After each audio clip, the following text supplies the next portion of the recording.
दिव्या की शादी को 1 साल भी नहीं हुए थे और उसका तलाक हो गया। दिव्या के घर वालों ने जबरदस्ती दिव्या की शादी करवा दी थी। शादी के कुछ 3 महीने बाद ही उसके पति राकेश का व्यवहार बदल गया। वो दिव्या से हमेशा झगड़ा ही करता रहता था। राकेश एक कंपनी में काम करता था और रोज शाम को देरी से घर आता था, क्योंकि ऑफिस के बाद वो शराब पीने के लिए रुक जाता था। घर आकर वो दिव्या से हर छोटी छोटी बात पर बहस करता था, उस खरी खोटी सुनाता था।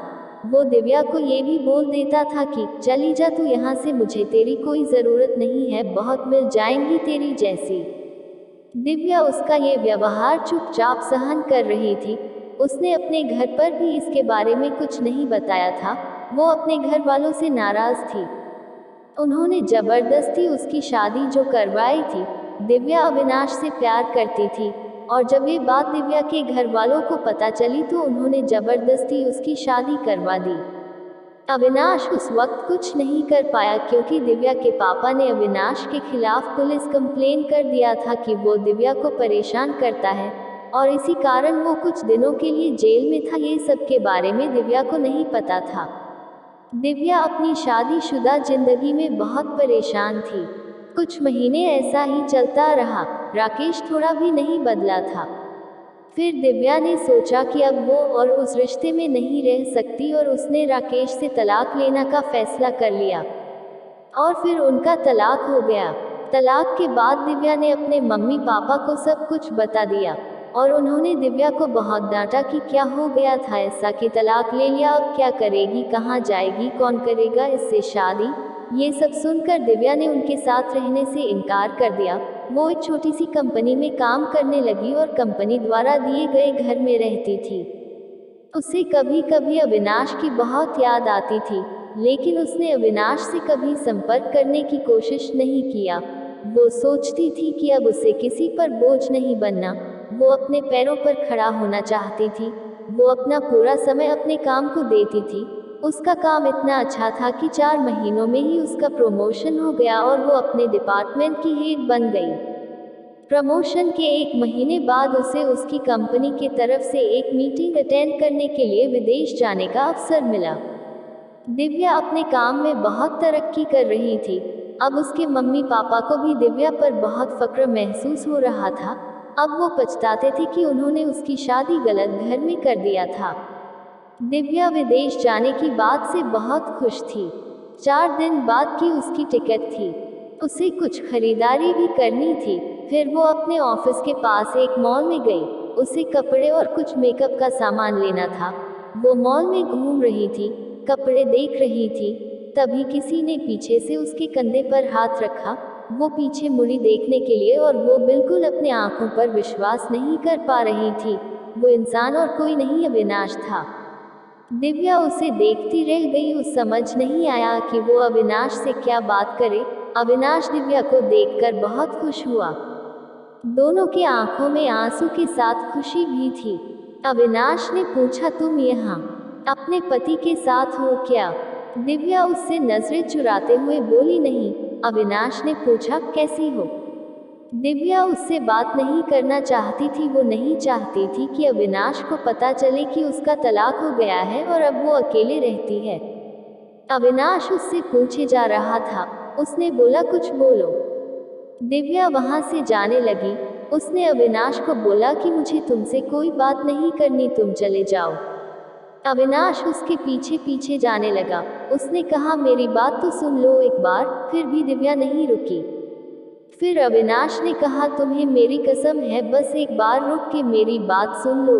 फिर दिव्या क्या करती? आखिर उसके दिल में अभी भी अविनाश के लिए प्यार था, तो वो रुक गई। फिर अविनाश ने कहा कि कहीं बैठकर बात करते हैं। फिर वो दोनों मॉल के एक रेस्टोरेंट में गए। अविनाश ने उससे पूछा, कैसी हो? वो बोली, ठीक हूँ। अविनाश ने उसके पति के बारे में पूछा कि वो कैसा है, तुम्हारा ध्यान रखता है ना? दिव्या चुप थी। अविनाश ने बोला, क्या हुआ, तुम चुप क्यों हो, कुछ बोलो। तुम्हें कोई परेशानी तो नहीं है ना? दिव्या बोली, मेरा तलाक हो गया है। अविनाश को ये सुनते ही एक उम्मीद की किरण दिखने लगी। उसने पूछा, कब और क्यों? दिव्या ने उसे सब बताया। अविनाश ने बोला, फिर अब तुम अकेले क्यों रहती हो? तुम अपने मम्मी पापा के पास क्यों नहीं गई या मुझे संपर्क करने की कोशिश क्यों नहीं की? दिव्या बोली, तुम अगर मुझसे प्यार ही करते थे तो जब मेरी शादी हुई तब क्यों नहीं आए मुझे लेने? कहाँ थे तुम? उस वक्त मैं बिल्कुल अकेली हो गई थी और मजबूरी में शादी हो गई मेरी। अविनाश ने पूछा, क्या तुम्हारे पापा ने नहीं बताया कि उन्होंने मुझ पे पुलिस केस कर दिया था? मैं जेल में था कुछ महीने। ये सुनते ही दिव्या चौंक गई। उसने कहा कि मुझे इसके बारे में कुछ नहीं पता। अविनाश ने उसे पूरी बात बताई। दिव्या बोली, मैं माफी मांगती हूँ तुमसे अपने पापा की तरफ से।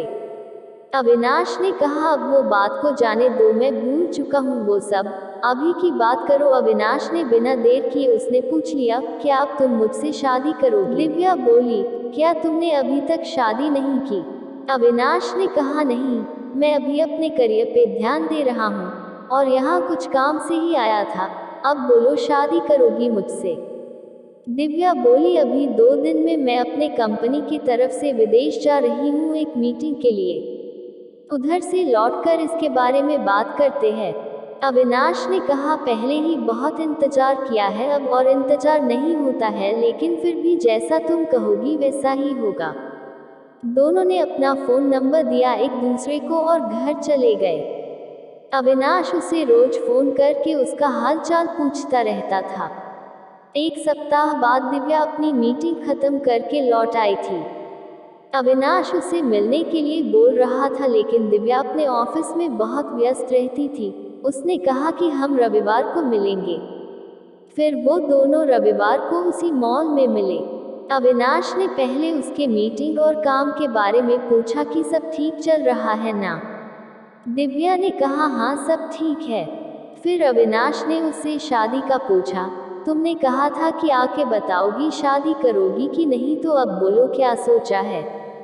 दिव्या तो अविनाश से प्यार करती ही थी और अब उसे मौका मिला था अपने प्यार के साथ पूरी जिंदगी बिताने का। उसने हाँ कह दिया। दोनों बहुत खुश थे।